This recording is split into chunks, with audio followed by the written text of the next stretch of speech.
Olá, então, caros colegas, vamos para a nossa quarta aula sobre o fenômeno sociológico, fenômeno religioso. O fenômeno religioso, ele é uma visão sociológica das interações da religião no nosso país e no mundo. Então, vamos lembrar que essa nossa aula não substitui a aula do professor nem a leitura da apostila. Ela é uma síntese para dar um norte aí para o pessoal. E também o conteúdo apresentado nessa, nessa aula em questão, ela faz referência, obviamente, à matéria que está sendo proposta, que é o fenômeno religioso no Brasil, que ela tem caráter sociológico. Ela não tem tanto caráter as questões teológicas ou as questões propriamente ditas cristãs católicas que estamos abordando nas outras matérias. Então, nós vamos falar num aspecto geral. Pois é. Vocês já repararam como o Brasil é um país cheio de fé, mas também é incrível diversidade religiosa? Mas nem sempre foi assim. Hoje nós vamos descobrir como o censo do IBGE mostra essa transformação e o que ela diz sobre o nosso povo e a nossa espiritualidade. Em 2010, o IBGE mostrou que o Brasil estava cada vez mais religiosamente diverso. Os católicos continuam sendo a maioria, mas em queda. 73,6% no ano 2000 e 64,6% em 2010. Os evangélicos cresceram de 15,4% para 22,2% da população. Foi um aumento de 16 milhões de evangélicos. 60% deles são pentecostais. Ou seja, as igrejas com forte ênfase em milagres, curas de emoção, fé, teologia da prosperidade e afim. Então, em questões regionais, o Nordeste ainda é o mais católico. O Norte foi onde os evangélicos mais cresceram e o Rio de Janeiro tem o menor número de católicos, sendo 45,8%, e no Piauí tem o maior número de católicos, que é 85,1%. 45 no Rio de Janeiro, é o menor estado com o número de católicos, e no Piauí, 85,1% da população é católica.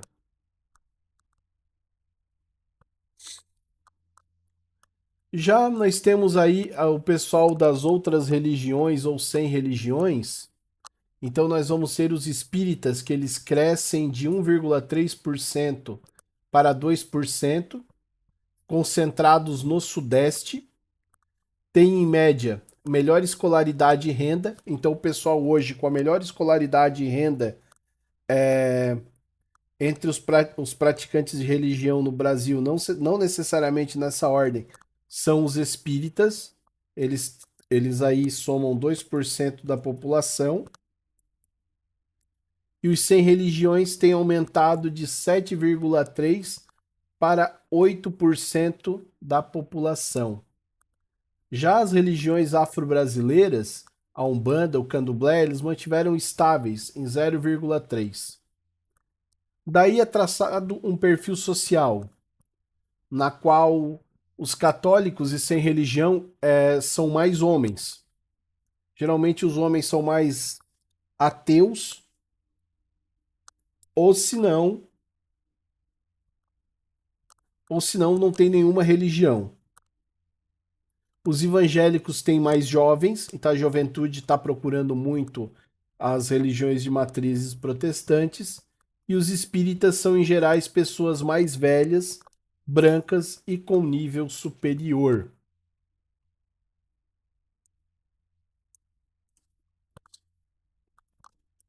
Então, dentro dessa cena, nós podemos ver que a fração de pessoas, a fração hoje que mais cresce em comparação a outras em religiões protestantes são os jovens. e os homens também estão procurando mais a religião. Os católicos crescem em proporções de homens e os jovens estão mais ligados às religiões protestantes. Já as religiões de matrizes africanas e o espiritismo, eles ainda são uma parcela menor. Mas é interessante ver nessa questão do espiritismo que que ele é mais que ele é mais concentrado no sudeste do Brasil, ou seja, ali na região São Paulo, Minas Gerais, Rio de Janeiro, e é geralmente dotado por pessoas brancas com nível superior, mais velhas e com a renda mais elevada. Os sociólogos, nas interpretações sociológicas, os sociólogos Antonazzi e Perucchi, eles dizem que o pluralismo religioso mostra a liberdade de escolha e individualismo, mas o catolicismo se mantém forte porque sabe mudar sem perder suas raízes. O Marcelo Camurça e Della Cava diz que não dá só para pensar em modernismo versus tradicionalismo.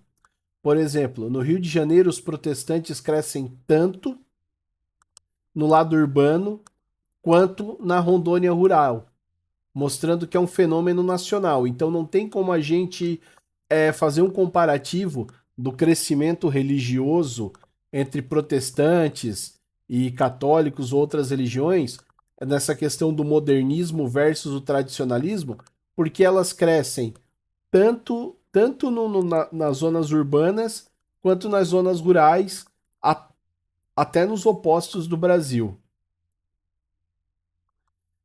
Já a cultura católica brasileira, inclusive a sincrética, que ela mistura raça, crenças e outros ritos, que é o caso do candomblé, da umbanda e tudo mais, muita gente frequentava as várias religiões ao mesmo tempo.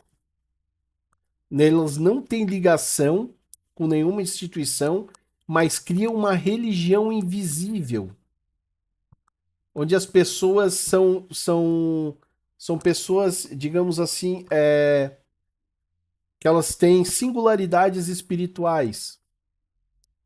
Existe essa questão, é o que a Regina Novaes ela aponta, que dentro da cultura católica brasileira tem aquela pessoa que ela é inclusive sincrética. Então, ao mesmo tempo, ela é católica, ela é espírita, ela vai no candomblé, ela vai em um monte de lugar.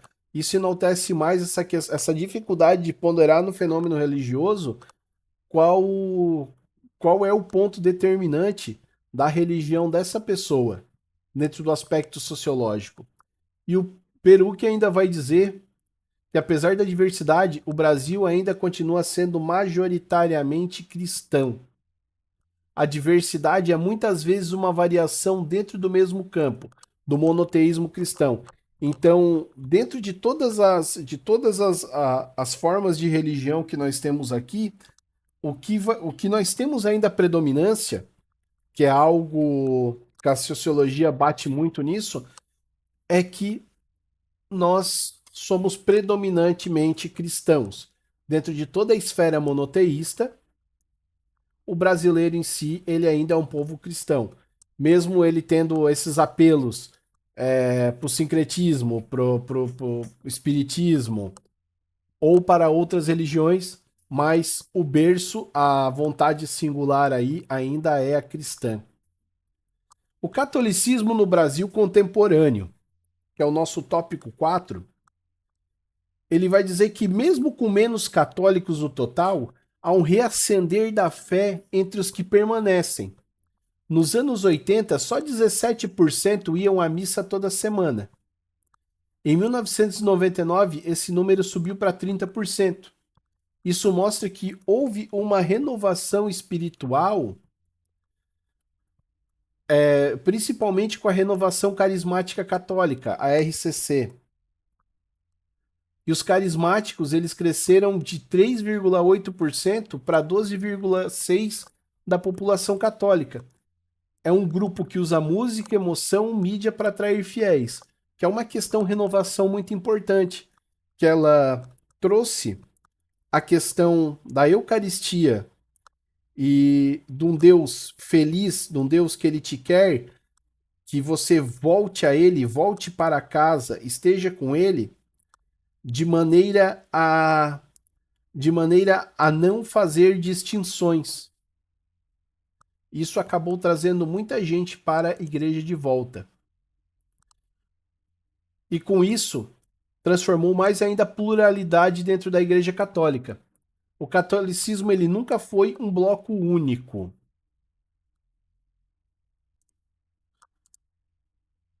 Dentro da mesma igreja, nós temos grupos bem diferentes.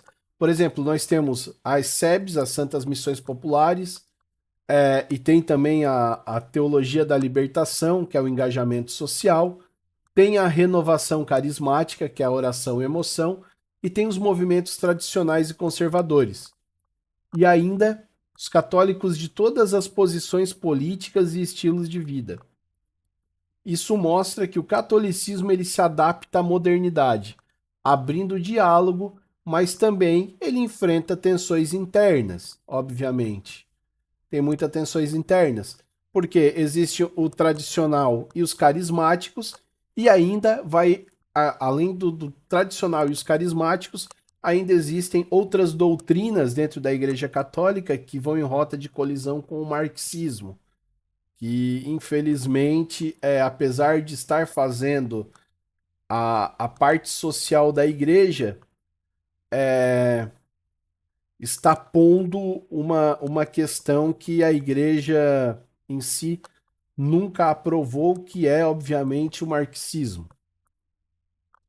Então, com a modernidade também, nós vimos o catolicismo midiático, que são a TV, rádio, rede social, os microfones, a igreja falando com as pessoas, a igreja falando com o mundo, você tendo acesso de comunicação com a igreja, você conseguindo acessar a missa, você sendo evangelizado, catequizado à distância. A modernidade, a modernidade ajustou tudo isso. Tanto que desde o Papa João Paulo II, a igreja já percebeu que a mídia é um novo púlpito. A renovação carismática católica passou a usar a rádio, a TV e a internet para evangelizar. Com isso, nós tivemos o fenômeno do padre Marcelo Rossi, que foi um divisor de águas dentro da nossa, nos anos 90, entre os anos 90 até hoje, já em 30 anos, que ele foi um grande divisor de águas ali, que teve um reavivamento muito grande na fé católica no Brasil. Ele tornou uma celebridade religiosa, ele levou multidões nas suas missas e das músicas dele, gravou CD, ele fez filmes, criou a marca própria, ele foi responsável pelo terço bizantino. Aliás, o terço bizantino já existia, mas ele foi responsável por popularizar, além de popularizar o terço bizantino, rezar com o povo através da TV. O sucesso mostra como a fé e a comunicação podem caminhar juntos, mas também às vezes traz riscos de acabar transformando a fé num espetáculo. Por isso que nós temos que manter o equilíbrio. O padre virou um símbolo do catolicismo alegre e midiático, que mistura fé, emoção e quer queira, quer não, marketing também. Mas isso, no final das contas, nos aproxima ou nos afasta da experiência espiritual verdadeira? Essa é a questão que a sociologia tem feito. Será que essa exposição está afastando ou está aproximando? Cabe a nós pensarmos, a filosofar sobre isso.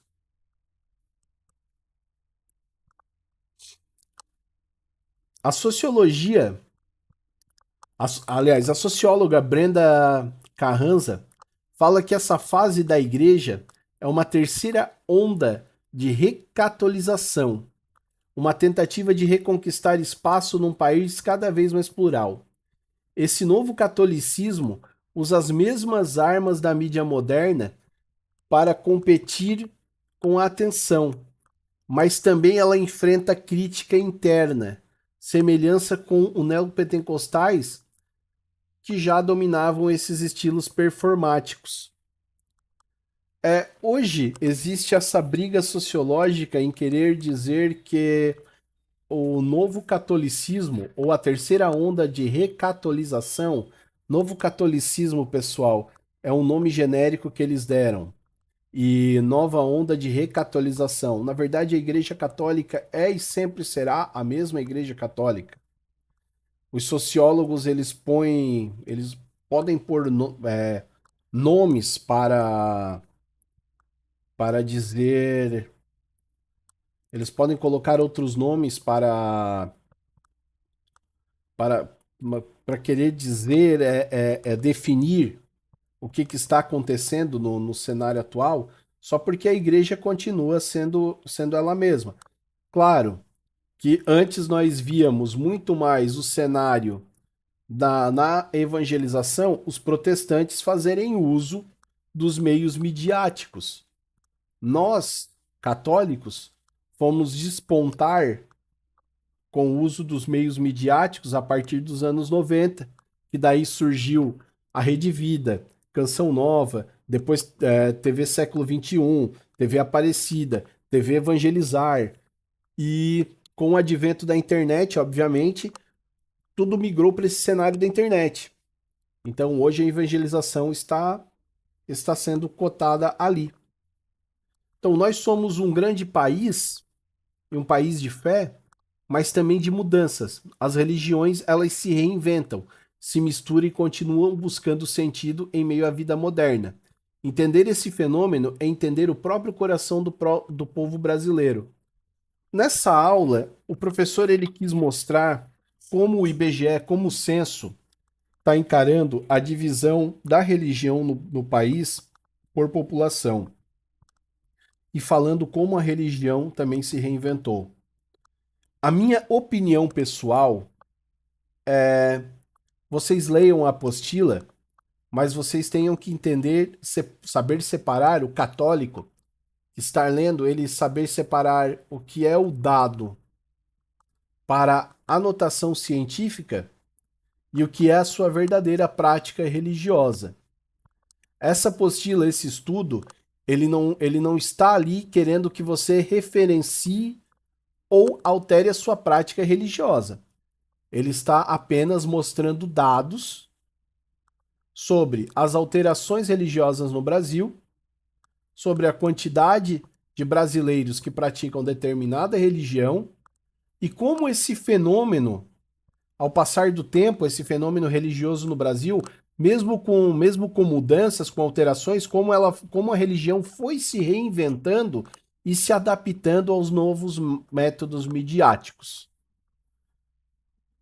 Certo, então, caros colegas, leiam a apostila, assistam a aula do professor, se interem bastante sobre o assunto e muito obrigado.